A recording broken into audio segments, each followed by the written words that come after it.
Hello everyone! Sorry, wrong intro. Hey guys, Luigispanish here. Welcome back to Total Drama Minecraft Season 9 behind the scenes. I didn't do the wrong intro just then. We're here with another helper from the TDM team. Introduce yourself, Day. I am Day. Hi, Day. I don't really know what else. That's fine. That's me.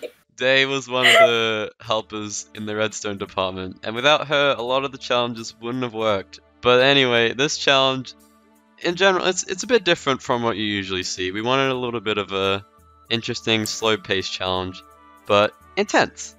So, Day was pretty much the head department behind that redstone.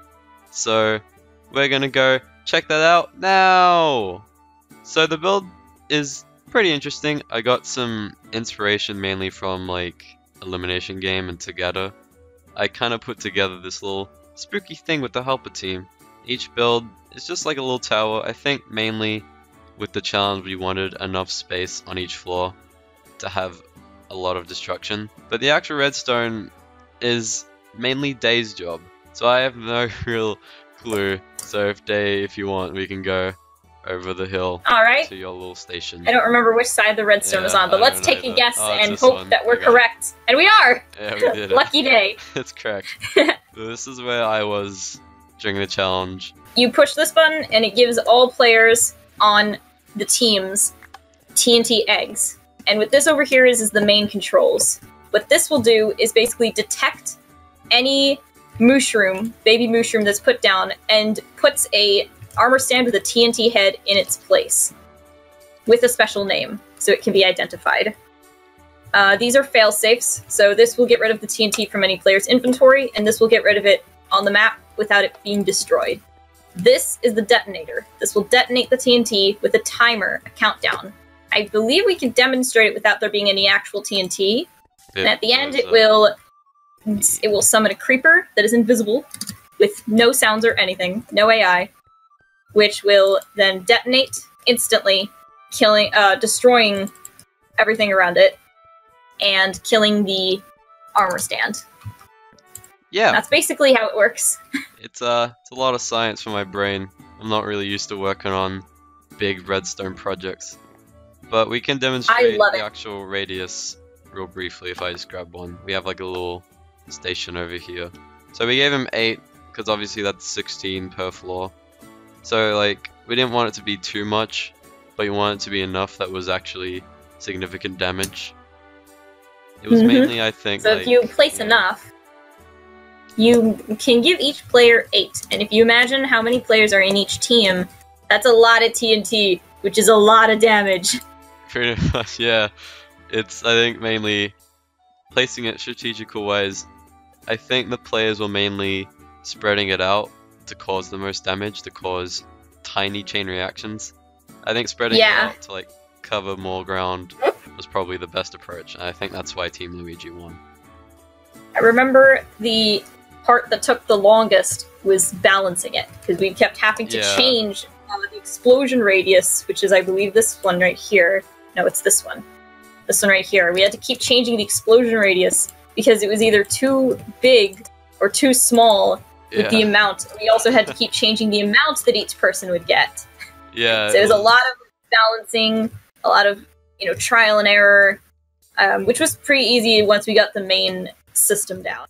Yeah, it was, like, I remember some of our playtesting ones, it was like the whole building would blow up, and it'd be like, oh, that's not good. I remember that.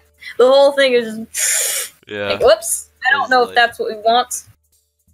And then I think in the beginning, actually, we had, like, no explosions. We're like, that can't do! Yeah. We need explosions! We need destruction! So we had to copy the buildings. We had to test it in the buildings. We couldn't just test the radius in like a block of stone like you had seen over there.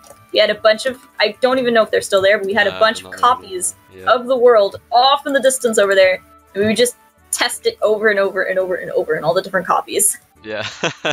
Yeah, the amount of times we had to paste that thing, it was just like, I think the main payoff, because like, obviously I'm not a redstone person, so I didn't know what was going on half the time.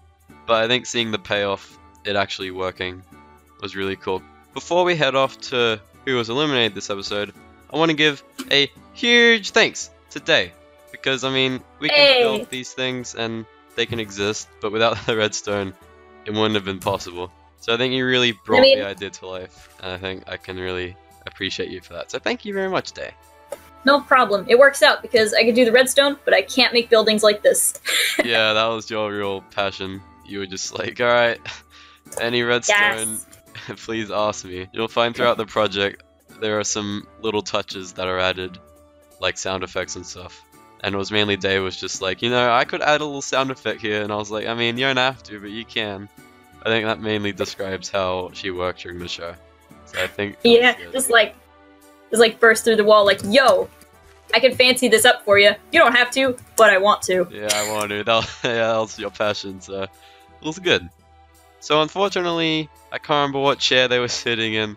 I think it was this one or that one. But Ace Rider from Team Dan was eliminated this episode. So, very unfortunate for Ace Rider. A lot of people were wanting him to win, and I wanted him to do at least pretty well. But unfortunately, he was eliminated. So that's pretty much it for this episode of Behind the Scenes. A bit more technical than usual, but hopefully it's a little bit of change of pace. Thank you for Day for showing up. Maybe we'll see you again. Who knows? Who knows? I don't. Have to wait and see. So, thank you guys for watching this episode of Behind the Scenes. The next episode comes out on Friday. So, we'll see you guys for episode 4. It's a good one. Bye-bye! Oh, wait! Bye! Day, do you have any social media that I can link so people can find you elsewhere? Oh, yeah. Twitter. Yeah. Probably. Go to Twitter. It's the only thing I'm active on. Yeah, follow her on Twitter. Sort of. I guess, yeah. You'll get many memes and just a little bit of art. Yeah, nice stuff. Alright, so I'll see you guys in the next episode. Bye-bye!